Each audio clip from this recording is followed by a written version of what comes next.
G'day YouTube, Turbo Tristan here. Welcome back to the channel. Today we'll be doing a whole bunch more stuff on my budget K-Series build. Fuel system, fuel lines, brand new hard lines. We're gonna do some upgrades to the intake manifold and make it look really, really nice, smooth it all out, make it not look like an eBay copy, fix any more of the mistakes that there are on the eBay copy, get it on the car, get everything all buttoned up on that side of things. Start to plan out our oil feed and oil drain fittings, and basically just do some updates and follow-ups on the build so far. Stick around, I'll show you where we're up to.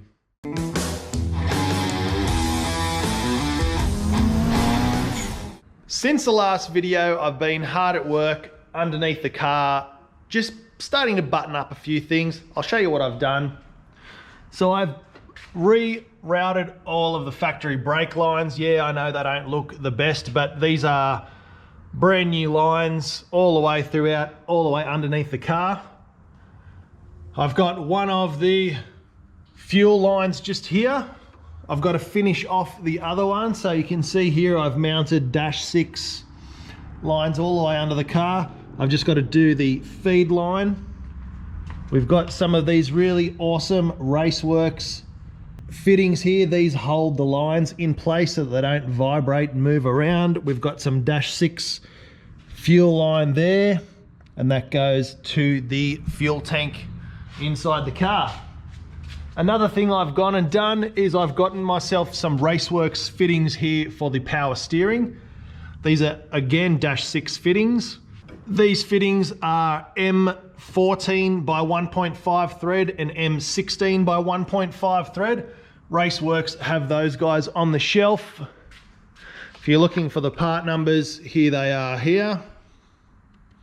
So M16 by 1.5 to male AN and M14 by 1.5 to male -6 AN. So go hit up your local Raceworks dealer, get yourself some of those. It'll definitely save you some issues when you're doing the power steering on your car. We do have the hybrid racing power steering fitting here, which is also -6. So what I'm gonna do is put like a 45 or a 60 or something here angle, just to clear everything, and then down to the power steering. So that will be nice, neat, all nice and new black line.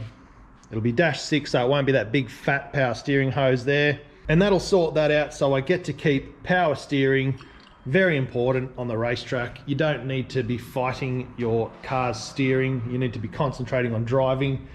Anyone that does the power steering delete and then thinks they're a race car driver, I just don't get it. I've driven both types of cars on the racetrack with and without power steering. If you got it and you got the option to do it, just keep it. If it's really, really totally impossible, then you got no other choice. Sure, get rid of power steering, but having it on there just makes life so much easier. You can focus on going faster, taking the corners, your braking, your gears, all that other stuff. You don't want to have to think about fighting a steering wheel around a corner. So that's why I'm sticking with it. The other thing I've done since the last video is I've taken my manifold and I've tapped out here, here, and here to a 1/8 NPT thread.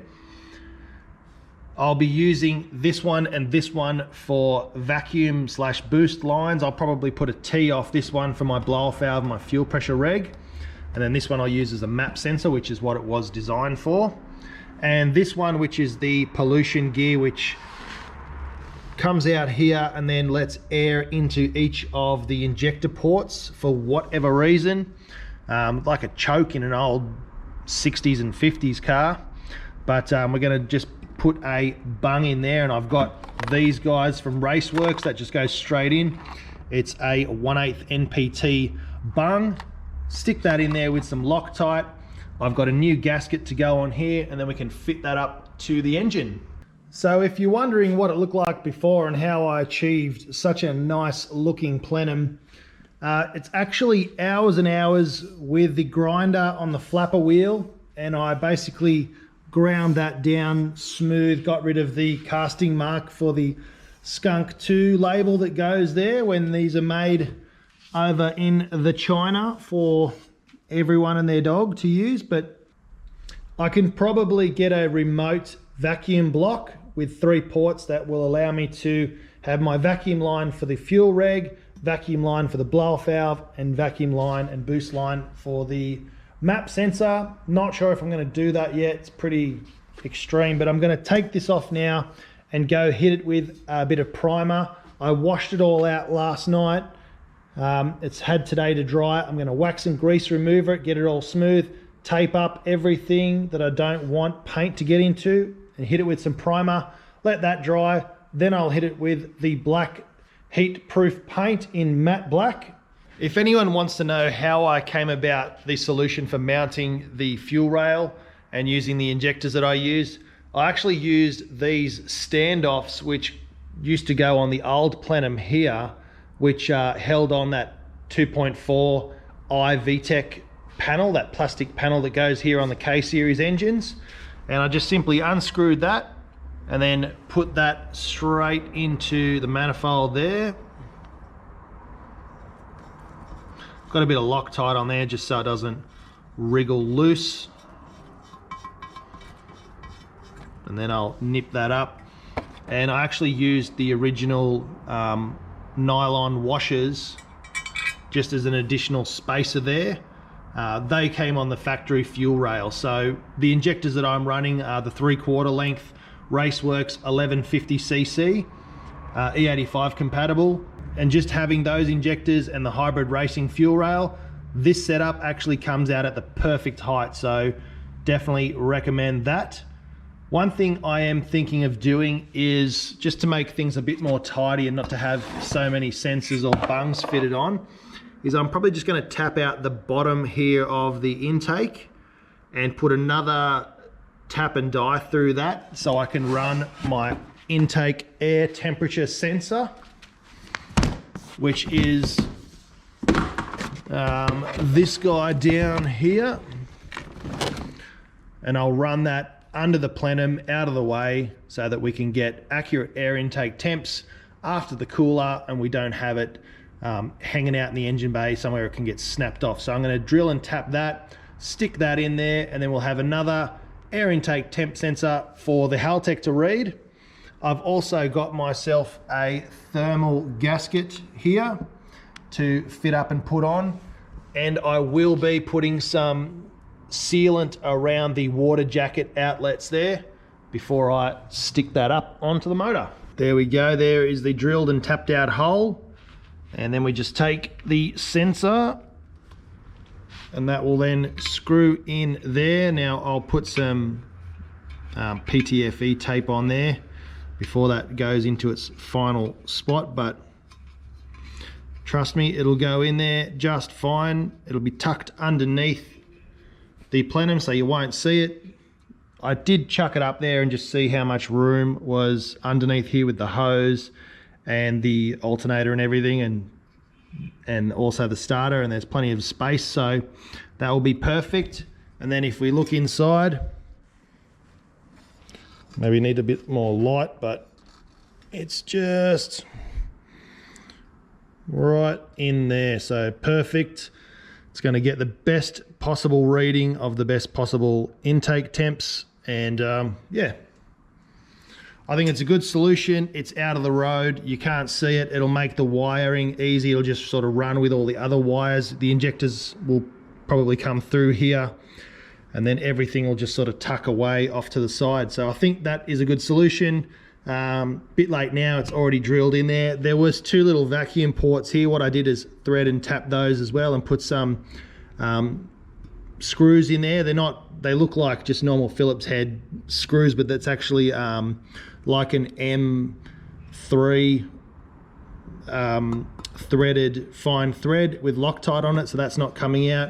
They don't protrude into the throttle body area either, so I've cut them to the right length, stuck them in. That's good to go, that's good to go. May even look at getting a fitting with a metal end on it, so just in case the plastic melts or breaks or falls off or something. But just for now, I'm going to mock that up, dummy that in there. That's the one I had on my D series, worked just fine. That's the one that REXH uses on his chaser, so we don't have any issues with that. But maybe I might try and get one with metal just for my peace of mind, because I don't want any issues in the future. But now I'm going to get the gasket on, get this on, get that on there, and then we'll stick the injectors back in, and that'll be that done. Ready to put on the intake manifold now. I'm using a P2R thermal gasket, which is Power Rev Racing, if anyone's wondering. Just like I did on my D series, I've put a little bit of the water coolant or temp sensor safe silicone around there on both sides of the gasket. So I'm going to now stick the manifold on and let that sit there for a while, and then I will after 5 or so minutes I'll torque it down, putting all the bolts back in. We'll no longer be having these breather ports above each injector now, because we've got the block off in the top. That didn't really go to plan. I didn't have the right size Allen key for that, so I kind of munched it using a Torx bits, but I'm going to stick that on now, show you what it looks like in just a moment. And it's all back together. Gaskets on, sealed up nice, torqued down, fuel rails back on. I've tucked the plugs for the injectors just underneath. They'll just all run down there out of the road, so tucking as best as possible. The next thing to do is put the oil feed fitting on. Now again, this is another Raceworks product, stainless steel. It turns out that the fitting thread is 1/8 NPT on the back of the block again, even though it's a Japanese engine and we've got all Japanese sensors. Somehow they're running 1/8 NPT for the oil pressure switch. Now that's this guy here with the really cool turquoise aqua color on it. I'm going to swap that out for a Raceworks one which does oil temperature and oil pressure. So I'll be replacing this oil pressure fitting with this Raceworks one. This one does temperature and pressure. So that'll replace this one and give a much more accurate reading for the Haltech. But we've had a visitor show up, and it's REXH from YouTube. Some of you guys might know him. Yes. We need to get Tristan to 10K subs, that's why I'm here. He's like, I already checked this morning, you're like 99373? Something like that. You're close. I'm very close. I'm very close to 10K subs. Rex is a friend of mine. We met a few months back at the Wreckers. He was digging through Falcon parts. I was digging through Honda parts. And we're like, both looking at each other, hey, you're that guy from YouTube. So that's how we met. But we're collaborating on a project. If you've seen the link that I shared on my channel, which was go watch his video about his new project where we're doing the Aussie 2J swap, which is the 4-litre Barra Turbo into his 90s Falcon, which will be an awesome build together. We're going to do it in my shop. I'm going to lend him some of my sponsorship deals with Max Peating Rods and Raceworks. So we're going to help out each other there and just do a cross collab. I've got the hoist. He's been busting his guts in his parents' driveway for the last, how many years? 3-4 years now. Just on my parents' driveway on the ground with the jack stands. I'm getting tired of it. And he's almost hit 50K. So he's pretty close. I met him when he was just under 30. So in the time it's taken me to get 2,000 subscribers, he's clocked up about 20,000. So we're just helping each other out doing the YouTube thing. But we're going to jump over into some boxes over there. Let us get set up and we'll come back to you. This is a bit of behind the scenes action. We've just done the filming on Rex's fancy camera for his channel. So he's done all the unboxing. So you can go over to his channel, take a look at his reactions on all the Max Peating Rods parts. But this is what it takes to make YouTube videos. Once you've done all the reaction stuff, you've got to set it up and take some fancy photos and the B-roll. Yes. Yeah. Got to get all the Instagram photos now. All those Spielberg things. See, look at this big boy. Oofed. I said it before, I'll say it again. I love that Max Peating Rods casting. Their brand looks really nice, their logo. Oh, damn. I wish my turbo had that. And we've got a 300 by 600 by 3 inch bar and plate intercooler. And the welds on this are really quality as well. Looks nice. And we've got a universal pipe kit in there. That's not too exciting, it's just pipes and silicone hose, but it's definitely going to come in clutch when we're doing the turbo kit on the EF. This thing's gonna dose. It's going to dose hard. Yeah. Dose hard, screamer, 4 litre, 6-cylinder noises. It's going to be awesome. Now there is a link in the description for all of these parts if you want to get a discount. So my discount code is Tristan1 below, and then we've got on Rex's channel, he's got his own discount. I think it's just REXH, pretty sure. So whichever one you use, you're still going to get the same discount. It helps both of our channels grow if we help out our sponsors. So don't forget to do that, guys. If you are buying anything, just chuck the code in. You save yourself a bit of money, helps us look good. If I fits, I sits. This.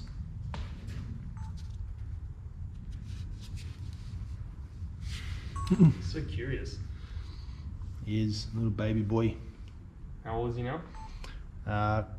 In August, he'll be 2. 2?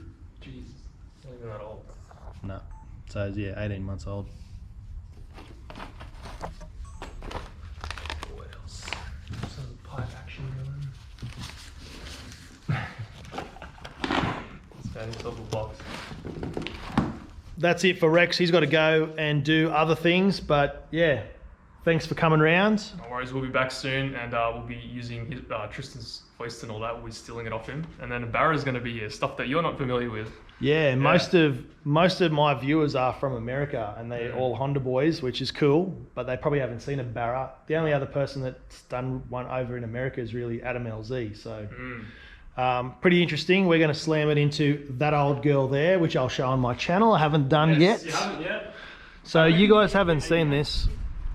ADM, this is what Australian taxis were in the 90s. It's kind of like Australia's version of a Crown Vic, but instead of a V8, it's a 4 litre 6-cylinder.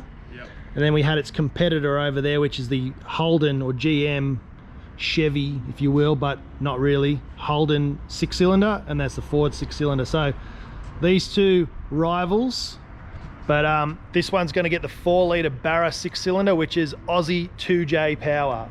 They make well over 2,000 horsepower effortlessly. Yeah, so we're going to do the swap on that, and that's what it's all going into. So bit of a mishmash video, this one, but you get to see lots of behind the scenes stuff and what we're doing, and meet some of the other boys. Jump onto REXH's channel. I'll leave a link in the description, and it'll flash up right here of his channel name, so go check it out. Awesome, I'm excited. Yep, it's gonna be good. Gonna have a gassy. I'm telling Tristan needs an ADM car. I reckon you need an AU Falcon, Tristan. I reckon you need like a Barra soft car, drifter boy car. What do you guys reckon? Should I get an Aussie car and do it up on the channel? Besides that one, something else, maybe like this, a Ford Falcon. Yes, I reckon you need one of these, for sure. I think it's coming in the future, guys. Well, thanks for coming around, Rex. No worries, man. Anything you need, I will see you soon. feel free to come around. So we're checking things off the list, and one of those things off the list is the oil feed. Now we've got 3 different Raceworks parts here. The first one is the stainless steel oil pressure adapter T, which is this one, 1/8 NPT at all 3 ends. After that, we have the 1/8 NPT male flange with the -4 line. This is going to be my oil feed. I'm going to run braided line all the way up under here and come up just up in front of the turbo into the top there. So that'll be all tucked and underneath here as well.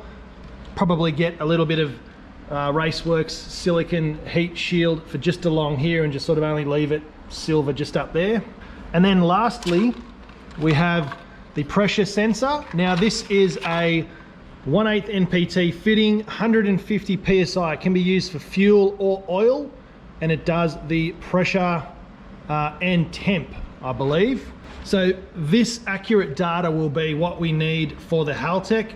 We'll put in engine protection failing, so if for some reason we lose any oil pressure, the engine will shut off and cut out, which is a definite safety. If we drop a rod, or if we bend a valve, or if the oil pump fails, or we drop the chain, or the tensioner fails at any time, this sensor will tell the Haltech will shut the engine off, and we won't blow everything up, hopefully.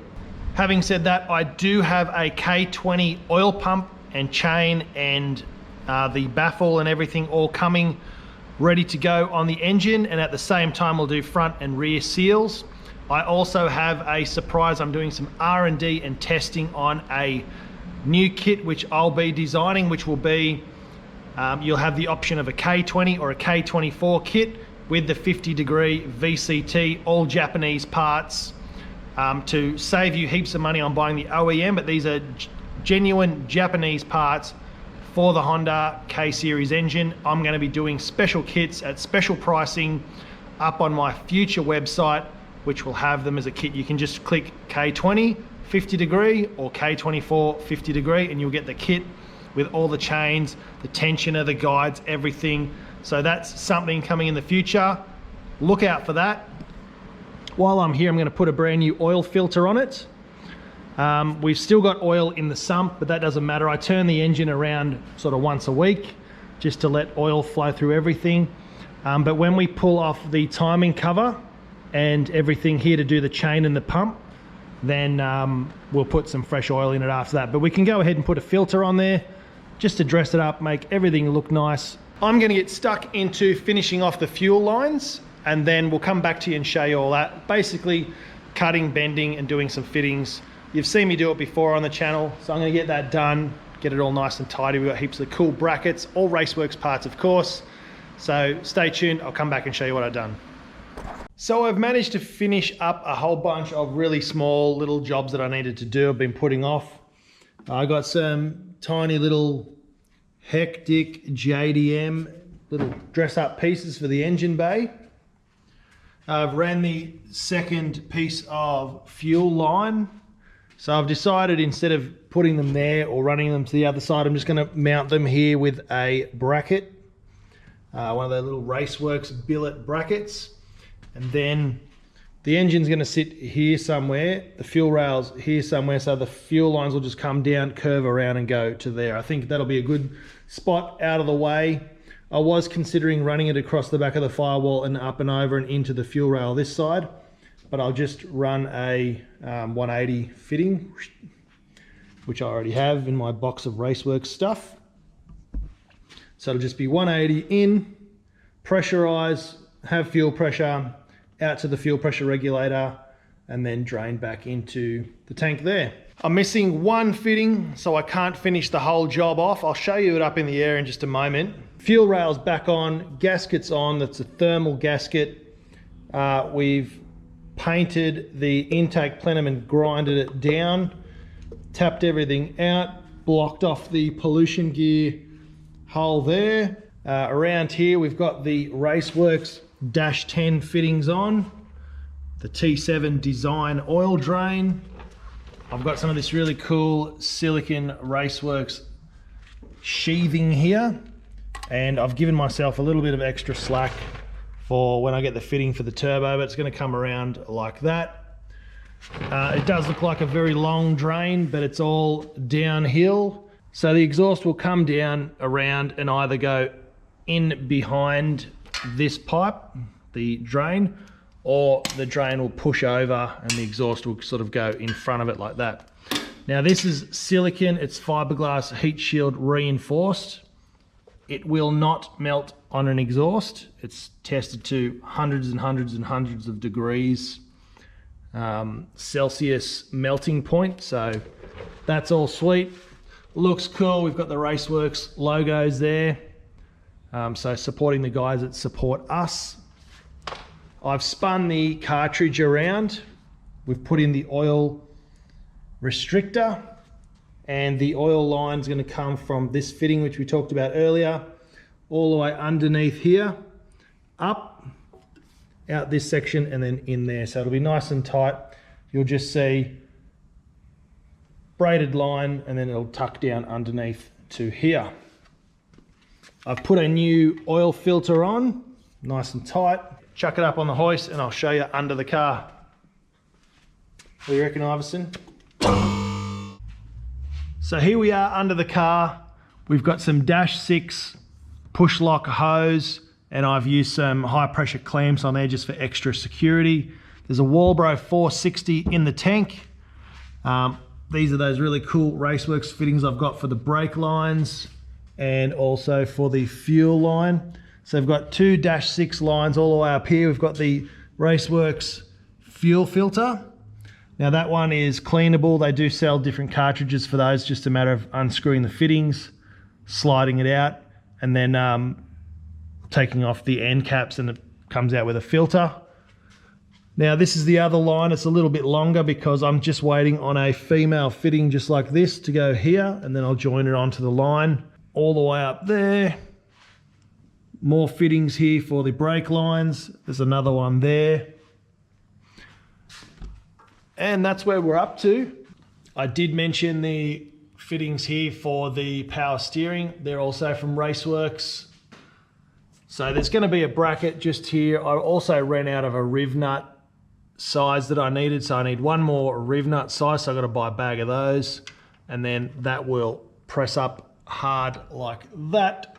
So we're getting there, guys. I've had Hasport hook me up with some engine mounts. They're on the way from Phoenix, Arizona. I'm not wearing my Phoenix hat today. I've got my 76ers one on, but I usually wear my Phoenix Suns basketball hat because Charles Barkley is just the man, but also Barkley, Iverson, on the 76ers as well. I digress. We've got some engine mounts coming from a subscriber of the channel. Hondi Boy is his username, but AD, mate, you are the man. Thanks so much for hooking me up with your staff deal at Hasport. So thanks so much for that. Really appreciate it, brother.